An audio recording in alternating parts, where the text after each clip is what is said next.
کہ جو ہمارے وزیر اعظم نے ٹرمپ کو اختیار دیا ہے ثالثی کا، میں سمجھتا ہوں کہ ٹرمپ تو ہر موقع پہ ہندوستان کے ساتھ ہے، ان کی حمایت کر رہا ہے۔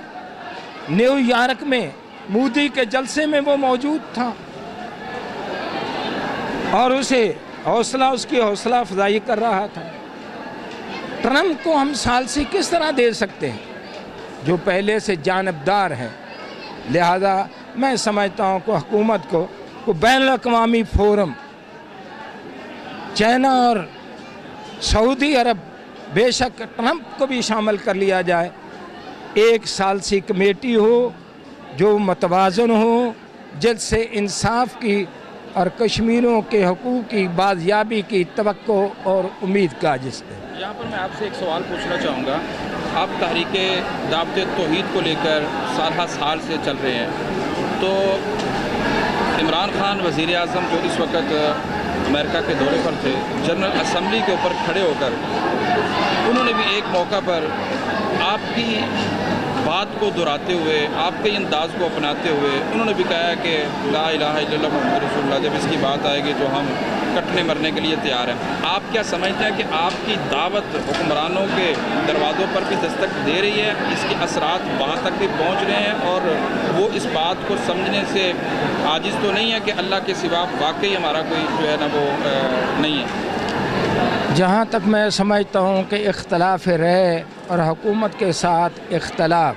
سوچ کا فرق وہ تو اپنی جگہ پہ، ہم نے آج تک اس حکومت کی کسی اقدام کی تائید نہیں کی، اس لیے بھی نہیں ہم کرتے کہ یہ ختم نبوت کے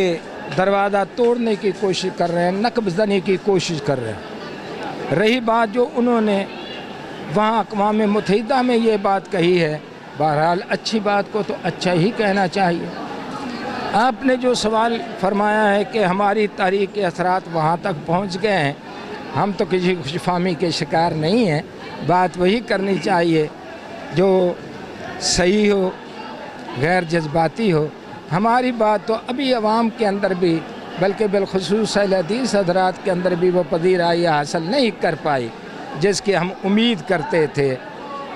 اس سلسلے میں میں سمجھتا ہوں کہ وقت ضرور آئے گا کہ جب ہماری جماعت کے دوسرے علماء بھی کھل کر چوکوں اور چوراہوں میں ہمارے ساتھ کھڑے ہوں۔ آخری سوال آپ سے یہ پوچھنا چاہوں گا کہ آج اس پروگرام کے بعد آپ کشمیر کی ریلی کا بھی آغاز کرنے جا رہے ہیں، تو اگر آپ حکومت کے تمام اقدامات کو درست نہیں سمجھتے تو پھر یہ ریلی کشمیریوں کو آپ اپنا جو ہے وہ ثبوت دینا چاہ رہے ہیں کہ ہم آپ کے ساتھ ہیں، یا کہ وقت کے حکمرانوں کے ساتھ؟ میں نے تو پہلے ہی عرض کیا ہے کہ صرف ایک آدھ بات کے سوا ہم نے آج تک اس حکومت کے کسی موقف کی تائید اور حمایت نہیں کی، اور نہ ہم مناسب سمجھتے، کیونکہ ابھی تک انہوں نے کوئی ایسا قدم نہیں اٹھایا خاص طور پر اسلام کی حمایت میں۔ تو اس ریلی کا وہی مقصد ہے کہ جو ہماری فوج ثابت کر رہی ہے کہ ہم کشمیریوں کے ساتھ ہیں، ہمارے لیڈر یہ بیان دے رہے ہیں کہ ہم کشمیریوں کے ساتھ ہیں، ہماری قوم کا ایک ایک بچہ کشمیریوں کے ساتھ کھڑا ہے۔ میں سمجھتا ہوں تحریک دعوت توحید کا بھی فرض بنتا ہے کہ ہم اپنے کارکنان کے اندر سیاسی شعور بیدار کرتے ہوئے اپنی قومی غیرت کا اظہار کریں اور کشمیریوں کے ساتھ ہونے کا انہیں شعور بیدار کرائیں، ان تک سبق پہنچائیں۔ جی ناظرین، جیسا کہ آپ نے میاں صاحب کی گفتگو کو سنا اور انہوں نے اس بات کو برملا انداز میں کہا ہے کہ ہم بے شک حکومت وقت سے جو ہے وہ اختلافات رکھتے ہیں، بہت سارے موضوع پر اختلافات رکھتے ہیں، لیکن ہم جو ہے وہ پاکستان کی فوج کو، پاکستان کے اداروں کو اس بات کا یقین دلاتے ہیں کہ اگر پاکستان کی حکومت،